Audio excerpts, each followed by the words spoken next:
Hi friends, இன்றைக்கி வந்து கிளாஸ்க்கான video கிடையாது.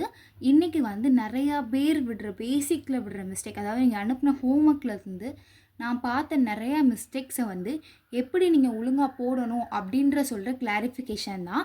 இன்றைக்கி வந்து நீங்கள் நல்லா ப்ராக்டிஸ் பண்ணிட்டீங்க அப்படின்னா அடுத்தடுத்து போகிற கிளாஸ் வந்து உங்களுக்கு எந்த டவுட்ஸுமே இல்லாமல் இருக்கும். நான் உங்களுக்கு சும்மா வாயில் நீங்கள் வந்து இப்படி பண்ணுங்கள் அப்படி பண்ணுங்கன்னு சொன்னேன்னா உங்களுக்கு வந்து அது கிளாரிஃபையே ஆகாது. ஸோ அதனால தான் இன்றைக்கி இதுக்காண்டி செப்பரேட்டாக ஒரு வீடியோ போட்டு முடிச்சுட்டு இதுவரை நீங்கள் பண்ண மிஸ்டேக்ஸ் எல்லாத்தையுமே ஒரு வீடியோவில் சொல்லி முடிச்சிட்டோம் அப்படின்னா இந்த 5 டேஸ் கிளாஸ் வந்து உங்களுக்கு ஃபுல்லாக கம்ப்ளீட் ஆன மாதிரி எனக்கு ஒரு ஃபீல் இருக்கும். ஸோ இன்றைக்கி வந்து பேசிக்காக நீங்கள் விட்ட மிஸ்டேக்ஸ்க்கு எல்லாத்துக்குமே ஒரு கிளாரிஃபிகேஷன் வீடியோ தான். ஸோ இந்த வீடியோ முடிச்சதுக்கப்புறம் நெக்ஸ்ட் ஸ்டெப் நம்ம என்ன பண்ணலாம் அப்படின்றத வந்து நான் அடுத்தடுத்த கிளாஸ்லேருந்து நான் சொல்லுவேன். ஸோ இதில் வந்து நீங்கள் ஸ்ட்ராங்காக இருந்துக்கோங்க. இதுக்கு அடுத்து வந்து உங்களுக்கு ஈஸியாக இருக்கும். இந்த மாதிரி நான் சொல்கிற ஸ்டெப்ஸ் எல்லாம் ஃபாலோ பண்ணிங்க அப்படின்னா அடுத்து வர கிளாஸஸ் வந்து உங்களுக்கு ஈஸியாக இருக்கும். ஃபஸ்ட்டு வந்து கோன் ஹேண்ட்லிங் சொல்கிறேன். கோன் ஹேண்ட்லிங்கோட ப்ராப்பரான மெத்தட் என்ன அப்படின்னா, இந்த 2 ஃபிங்கர்ஸ் இருக்குல்ல, இந்த 2 ஃபிங்கர்ஸ்க்கு நடுவில் இந்த கோனை வைக்கணும். அதாவது இந்த மாதிரி வச்சுட்டு கீழே இருக்க ஃபிங்கர் வந்து இந்த கோனை வந்து மேலே பிடிச்சிருக்கணும்.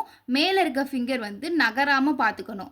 அதுக்கப்புறம் இங்கேருந்து ப்ரெஷர் கொடுக்கணும். இது வந்து ப்ராப்பரான டெக்னிக். பட் நான் எனக்கு கம்ஃபர்டபுளாக எப்படி இருக்குது அப்படின்னு சொல்கிறேன்னா, எனக்கு வந்து பென் மாதிரி யூஸ் பண்ணால் தான் வந்து கம்ஃபர்டபுளாக இருக்கும். ஸோ இதோட டிப்பை வந்து நான் இப்படி 2ஆக பிடிச்சிக்கிட்டு இங்கே வந்து நான் பிடிக்கிறேன். பிடிக்கும்போது இது மடங்குது. இது மடங்க இங்கே வந்து ப்ரெஷர் வந்துட்டே இருக்கும். இப்போ பார்த்தீங்கன்னா இங்கே மடங்கும் போது உங்களுக்கு வந்து பேஸ்ட் லீக் ஆகுது. இந்த மாதிரி ப்ரெஷர் வந்து வந்துட்டே இருக்கும். ஸோ எனக்கு இந்த மெத்தட் கம்ஃபர்டபுள் அப்படின்றனால நான் வந்து இந்த மெத்தட் வந்து சஜஸ்ட் பண்ணுவேன்.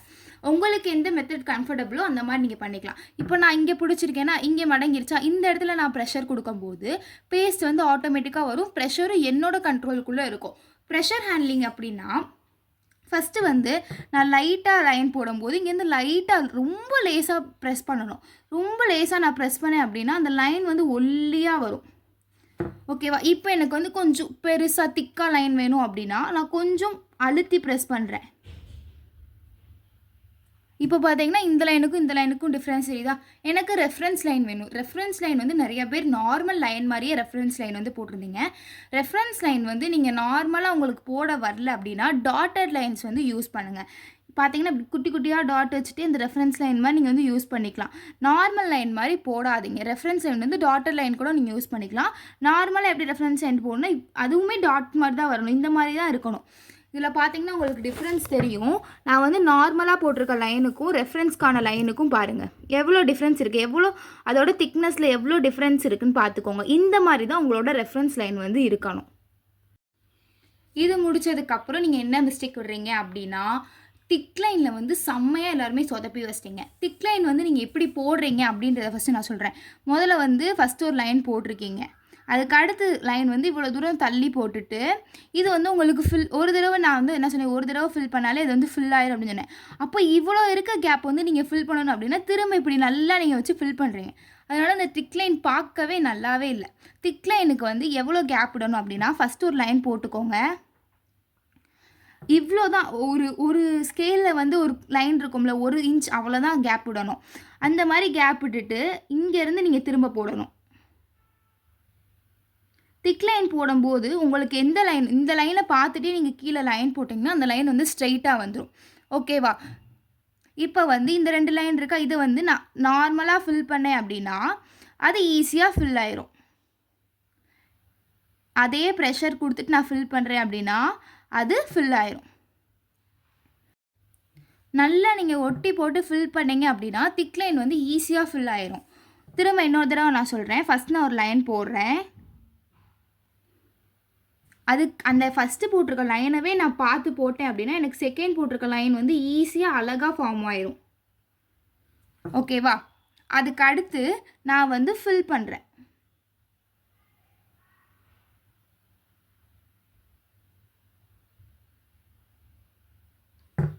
ஓகேவா? இப்போ திக் லைன் வந்து கரெக்டாக வந்துருச்சு. நெக்ஸ்ட்டு வந்து டியர் ட்ராப் அண்ட் வெயின்ஸில் வந்து உங்களுக்கு எப்படி போடணும்னு தெரியலை. ஃபஸ்ட்டு டியர் ட்ராப் வெயின்ஸ் ரெண்டுமே ஒரே மெத்தட் தான். எல்லாத்துக்குமே டாட் நல்லா ஒரு டாட் மாதிரி வச்சுக்கிறீங்க. டாட் மாதிரி வச்சுட்டு டியர் ட்ராப்னால் நீங்கள் ஏதாவது ஒரு டைரெக்ஷனில் தான் இழுக்கணும்.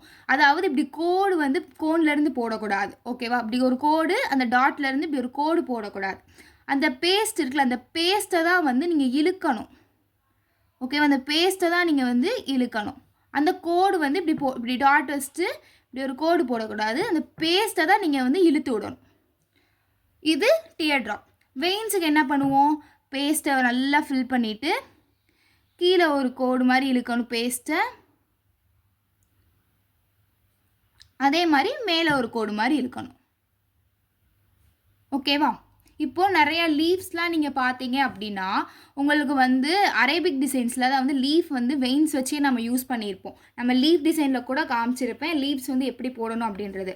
ஃபஸ்ட்டு வந்து ஒரு கோடு இழுத்துட்டு கீழே வந்து ஒரு கோடு இழுத்துடணும். இழுத்ததுக்கப்புறம் மேலே வந்து உங்களுக்கு எந்த டைரெக்ஷனில் வேணுமோ அந்த பேஸ்ட்டை வந்து நீங்கள் இழுத்து விட்டீங்க அப்படின்னா உங்களுக்கு வந்து அந்த லீஃப் மாதிரி ஃபார்ம் ஆயிரும். ஓகேவா? இவ்வளோ தான் அந்த அரபிக் டிசைனோட லீஃப். நேற்று ஒரு சிஸ்டர் எனக்கு கால் பண்ணி எனக்கு இந்த லீஃப் வரலை, நீங்கள் வந்து சொல்லிக் கொடுங்க அப்படின்னு கேட்டனால அவங்களுக்காண்டி இந்த வீடியோ. அதே மாதிரி உங்கள் எல்லாத்துக்கும் காமனாக வந்து நான் சொல்லிடுறேன்.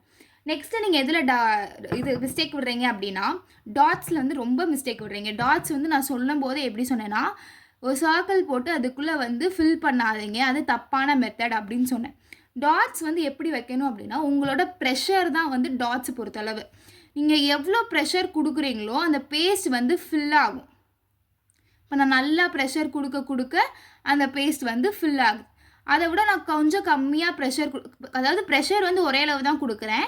அந்த கொடுக்குறத வந்து கொஞ்சம் முன்னாடியே ஸ்டாப் பண்ணிக்கிறேன். அதே மாதிரி ப்ரெஷர் கொடுக்குறது முன்னாடியே ஸ்டாப் பண்ணிக்கிறேன். அதே மாதிரி கொடுக்குறது முன்னாடியே ஸ்டாப் பண்ணிக்கிறேன். இந்த மாதிரி நான் கண்டினியூஸாக பண்ணும்போது எனக்கு வந்து டாட்ஸ் வந்து நீட்டாக வரும். ஸோ டாட்ஸ் வைக்கும்போது இந்த மாதிரி ஒரு 5 டாட்ஸ் கிட்ட வச்சு பாருங்கள். அப்போ தான் உங்களுக்கு வந்து ப்ரெஷர் ஹேண்ட்லிங் வந்து தெரியும். நெக்ஸ்ட்டு வந்து ஸ்க்ரில் போடும்போது என்ன பண்ணுறீங்க அப்படின்னா நான் சொன்னேன் ஃபஸ்ட்டு ஒரு சர்க்கிள் மாதிரி போட்டுக்கோங்க. போட்டதுக்கப்புறம் நீங்கள் வந்து உள்ளே இழுங்க அப்படின்னு சொன்னேன்.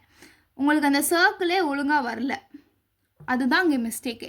ஃபர்ஸ்ட் ஒரு சர்க்கிள் போட்டுட்டு அதுக்கு அடுத்து நீங்கள் வந்து நார்மலாக இழுங்க அப்படின்னு நான் உள்ளே வந்து இழுங்கன்னு சொன்னேன். உள்ளே இழுக்கும் போது நீங்கள் ஜஸ்ட்டு 2 லைன்ஸ் அந்த மாதிரி தான் கொடுக்குறீங்க. மினிமம் 3 உள்ளே நீங்கள் வந்து இழுக்கணும். ஓகேவா? இப்போ நான் போடுறேன் ஸ்க்ரில், எவ்வளோ இது உள்ளே வருதுன்னு பாருங்கள்.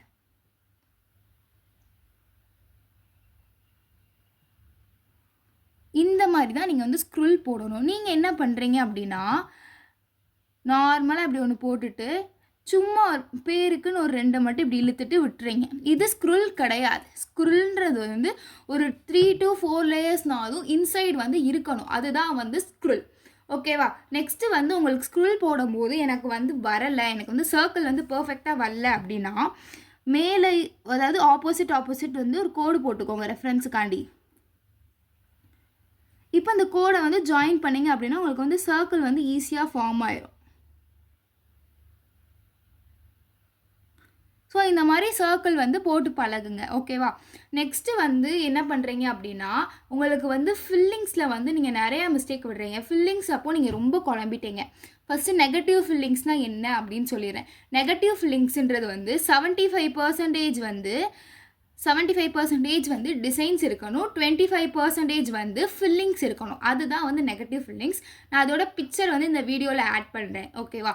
நெக்ஸ்ட்டு வந்து கிரிட்ஸுக்கும் அண்டு நார்மல் ஃபில்லிங்க்குமே உங்களுக்கு வந்து டிஃப்ரென்ஸ் தெரியலை அப்படின்னு சொல்லி நிறையா பேர் சொல்லியிருந்தீங்க. கிரிட்ஸுன்றது வந்து என்ன அப்படின்னு நான் போன வீடியோலேயே சொல்லியிருப்பேன். கிரிட்ஸுக்கும் நார்மல் ஃபில்லிங்க்கும் கிரிட்ஸ் அப்படின்னா ஒரே ஒரு எலமெண்ட்டை வந்து மல்டிபிள் ஆஃப் டைம் வந்து ஒரு ஸ்பேஸில் யூஸ் பண்ணுறது வந்து கிரிட்ஸ். இது ஃபில்லிங்ஸ் அப்படின்னா மல்டிபிள் ஆஃப் எலமெண்ட்ஸ், அதாவது நிறைய எலமெண்ட்ஸை வந்து ஒரு இடத்துக்குள்ள நம்ம யூஸ் பண்ணுறோம் அப்படின்னா அது வந்து ஃபில்லிங்ஸ். ஓகேவா? இது 2 தான் டிஃப்ரென்ஸ். ஃபில்லிங்ஸ் வந்து எங்கே யூஸ் பண்ணோம் அப்படின்னா ஏதாவது ஒரு டிசைன் போட்டுட்டு கொஞ்சோன்னு இடம் இருக்குது, அது என்ன பண்ண தெரியல, அந்த இடத்துல வந்து ஏதாவது ஒரு டிசைன் போட்டு நம்ம வந்து ஃபில் பண்ணுறது வந்து ஃபில்லிங்ஸ். கிரிட்ஸ்லாம் எங்கே யூஸ் பண்ணுவோம் அப்படின்னா நம்ம வந்து ஸ்டார்ட் அப் டிசைனுக்கு அடுத்து அபோ லென்த்தில், அதாவது நம்ம அபோ லென்த் இல்லைன்னா எல்போவில் வந்து ஸ்டார்ட் அப் டிசைனுக்கு அடுத்து ஏதாவது ஒன்று யூஸ் பண்ணோம் அப்படின்னா அது வந்து கிரிட்ஸ் தான் நம்ம யூஸ் பண்ணுவோம். இல்லைனா பெல்ட் யூஸ் பண்ணுவோம். பெல்ட்டுமே நம்ம அடுத்து பார்ப்போம். கிரிட்ஸ் தான் நம்ம மோஸ்ட்லி வந்து யூஸ் பண்ணுவோம். ஸோ இதுதான் வந்து கிரிட்ஸ். நான் 3க்குமே ஃபோட்டோ வந்து நான் இந்த வீடியோவில் வந்து அட்டாச் பண்ணுறேன். நீங்கள் கண்டிப்பாக பார்த்தீங்க அப்படின்னா உங்களுக்கு வந்து அந்த டிஃப்ரென்ஸ் வந்து தெரிஞ்சிடும். நெக்ஸ்ட்டு வந்து ஒரு காமனான விஷயம் என்ன அப்படின்னா நீங்கள் வந்து எப்படி இந்த பேப்பரை வச்சுருக்கீங்களோ அப்படியே தான் வந்து நீங்கள் கடைசி வரையும் இந்த பேப்பரை வச்சுருக்கணும். இந்த மாதிரி திருப்புற விஷயங்கள்லாம் வைக்கக்கூடாது. அப்படி திருப்பினீங்க அப்படின்னா உங்களுக்கு வந்து கண்டிப்பாக வந்து உங்களுக்கு ஒரு பிரைட் கையில் வந்து போட முடியாது. ஏன்னா அவங்க வந்து உங்கள் மென்டாலிட்டிக்கு வந்து வரமாட்டாங்க. ஸோ உங்களுக்கு வந்து இதில் பொறுமை ரொம்ப முக்கியம். நீங்கள் வந்து ரொம்ப அவசரப்படுறீங்க. ரொம்ப பொறுமையாக போடுங்க. இதை வந்து நீங்கள் ரசித்து போடணும். அப்போ தான் அது வந்து உங்களுக்கு வரும். ஸோ நிறையா பேர் வந்து 50 டைம்ஸ் தான் போட சொன்னாங்க, நான் இஷ்டத்துக்கு 50 டைம்ஸ் போட்டிருக்கேன் அப்படின்ட்டு வந்து நிறையா பேர் ரொம்ப அது எப்படி சொன்னனால நிறைய பேருக்கு ரீடூவே கொடுத்துட்டேன் இந்த வட்டம். ஸோ அந்த மாதிரி பண்ணாதீங்க, ரொம்ப பொறுமையாக போடுங்க. உங்களுக்கு லைன்ஸ் வரல அப்படின்னா ஸ்கேலில் வந்து லைன்ஸ் வந்து ட்ரா பண்ணிவிட்டு இதுக்கு மேலே ஃபஸ்ட்டு போட்டு பாடுங்க. போட்டு பார்த்ததுக்கப்புறம் நீங்கள் வந்து தனியாக போட்டு பாருங்கள். நிறையா மெத்தட்ஸ் இருக்குது இதுக்கு வந்து, அதனால் ஈஸியாக பண்ணிடலாம். நீங்கள் இந்த மாதிரி சின்ன சின்ன மிஸ்டேக் விட்டதை நான் வந்து இப்போ சொல்லியிருக்கேன், இதை கரெக்ட் பண்ணுங்கள். அதுக்கு அடுத்து வந்து நம்ம அடுத்த கிளாஸ் வந்து போகலாம். ஏன்னா பேசிக்கே நீங்கள் வந்து ரொம்ப வீக்காக இருந்தீங்க அப்படின்னா உங்களுக்கு வந்து அடுத்தடுத்த கிளாஸ் வந்து அப்படியே தான் இருக்கும். நான் வந்து இது ஒவ்வொருத்தவங்களுக்காக நான் வந்து சொல்லிகிட்டு இருக்க முடியாது. ஏன்னா இதில் உங்களுக்கே தெரியும் எவ்வளோ மெம்பர்ஸ் இருக்கீங்கன்னு உங்கள் எல்லாருக்குமே தெரியும், அடுத்தடுத்த பேட்சஸும் இருக்குதுன்னு உங்களுக்கு தெரியும். ஸோ ஒவ்வொரு ஆளுக்காக நான் வந்து சொல்லிட்டு இருந்தேன் அப்படின்னா எனக்கு வந்து டைமே பத்தாது, இன்னைக்கு ஃபுல்லாகவும் நான் சொல்லிகிட்டே தான் இருக்கணும். அதே மாதிரி மோஸ்ட்லி நான் காமனாகவே எல்லாத்துக்குமே சொல்லிடுவேன். ஒரு சில பேருக்கு ஏதாவது மிஸ்டேக் விட்டுருந்தீங்கன்னா இந்த மிஸ்டேக் இருக்குப்பா அப்படின்னு நான் வந்து சொல்லிடுவேன். ஸோ நிறையா பேருக்கு வந்து சொல்ல முடியாது என்னால், அதனால காமனாக ஒரு வீடியோ போட்டுறணும் அப்படின்றதுக்காண்டி தான் இன்றைக்கி இந்த வீடியோ. இன்றைக்கி இதில் வந்து நல்லா நீங்கள் ஸ்ட்ராங்காக இருங்க. நான் இதில் நல்லா ஸ்ட்ராங்காக இருக்கேன் அப்படின்னா நீங்கள் இன்னொரு தடவை வேறு ஏதாவது டிசைன்ஸ் இருந்ததுன்னா நீங்கள் உங்களுக்கு பிடிச்ச டிசைன்ஸ் வந்து பேசிக்லேருந்து ட்ரை பண்ணி பாருங்கள். இன்றைக்கான வீடியோ வந்து இதுதான், சின்ன சின்ன கரெக்ஷன்ஸுக்கு வந்து சொல்லியிருக்கேன். கோன் ஹேண்ட்லிங் நிறையா பேர் சொன்னீங்க, கோன் ஹேண்ட்லிங்கும் நான் வந்து சொல்லிட்டேன். எனக்கு எது கம்ஃபர்டபுளாக இருக்கோ அந்த மாதிரி தான் நான் சொல்லியிருக்கேன். பட் நான் ப்ராப்பரான மெத்தடும் சொல்லிட்டேன், கம்ஃபர்டபுளான மெத்தடும் சொல்லிட்டேன். பிடிக்கும் போது இப்படி பிடிச்சிங்க அப்படின்னா நீங்கள் வந்து போடும்போது உங்களுக்கு ஈஸியாக இருக்கும். எனக்கு அது கம்ஃபர்டபுளாக இருக்கனால நான் அப்படி சொல்கிறேன். இப்படி பிடிச்சிங்க அப்படின்னா உங்களுக்கு நார்மலாக ஒரு பெண்ணை பிடிக்கிற மாதிரியே ஃபீல் ஆகும். அதே மாதிரி ப்ரெஷரும் உங்கள் கையில் இருக்கும். ப்ரெஷர் வந்து நீங்கள் ஃபீல் பண்ணணும், அதை வந்து யாருமே உங்களுக்கு சொல்லிக் கொடுக்க மாட்டாங்க. நீங்கள் வந்து ஃபீல் பண்ணணும். சரி, நீங்கள் வந்து நிறையா டைம்ஸ் வந்து லைன்ஸ் போட்டு பார்க்கணும், நிறையா வித்தில் வந்து லைன்ஸ் போட்டு பார்க்கணும். இப்போ வந்து லைட்டாக நான் லைன் போடுறேன் அப்படின்னா லைட்டாக ப்ரெஷர் கொடுக்குறேன் அப்படின்னு சொல்லி நீங்கள் போட்டு பார்க்கணும். இல்லை நான் கொஞ்சம் திக்காக லைன் போட போகிறேன் அப்படின்னா நல்லா திக்காக போல்டாக நீங்கள் நல்லா ப்ரெஷர் கொடுத்து போட்டு பார்க்கணும். இந்த மாதிரி நீங்கள் போட்டு பார்க்கும்போது தான் உங்களுக்கு வந்து ப்ரெஷர் ஹேண்ட்லிங் வந்து வரும். ஓகேவா? ஸோ இவ்வளோ தான் இன்றைக்கான வீடியோ. நல்லா ட்ரை பண்ணுங்கள். உங்களுக்கு எந்த டவுட் இருந்ததுனாலும் கேளுங்க. தயவுசெய்து பேசிக்கில் எல்லாருமே ஸ்ட்ராங்காக இருங்கண்ணா. நான் வந்து பேசிக்ஸை நான் வந்து உண்மையிலே நினச்சேன் பேசிக் வந்து சரி பரவாயில்லாமல் பண்ணிடுவீங்க அப்படின்னு நினச்சேன். ஒரு சில பேர் வந்து ஏற்கனவே நீங்கள் போட்டு பழகுனனால உங்களுக்கு வந்து ஓரளவு ஓகேவாக வந்துருச்சு. நிறையா பேர் வந்து பிகினராக இருக்கனால உங்களுக்கு வந்து தெரியலை எப்படி பண்ணணும் என்னன்னு தெரியலை. நான் நினச்சேன் ஓரளவு இன்ட்ரெஸ்ட் இருக்கவங்க தான் உள்ளே வருவாங்க அப்படின்னு நினச்சேன். நிறைய பேர் வந்து எனக்கு கோன் கூட பிடிக்க தெரியாது, அந்த மாதிரி ஸ்டேஜஸில் உள்ளே வந்திருக்கீங்க. ஸோ அவங்களுக்காக தான் இந்த வீடியோ. நீங்கள் வந்து கொஞ்சம் எனக்கு தெரியும் நான் இதெல்லாம் ப்ராப்பராக பண்ணிட்டேன் அப்படின்னா நீங்கள் அடுத்து வந்து நீங்கள் ஏதாவது இன்றைக்கி வந்து ட்ரை பண்ணலாம். ஏதாவது டிசைன்ஸ் எடுத்து நீங்கள் ட்ரை பண்ணலாம், நெட்லேருந்து டிசைன்ஸ் எடுத்து ட்ரை பண்ணலாம், எது வேணால் பண்ணிக்கலாம். இன்றைக்கி வந்து பிகினர்ஸுக்கான ரொம்ப பிகினருக்கான வீடியோ தான் வந்து இது. Thank you so much.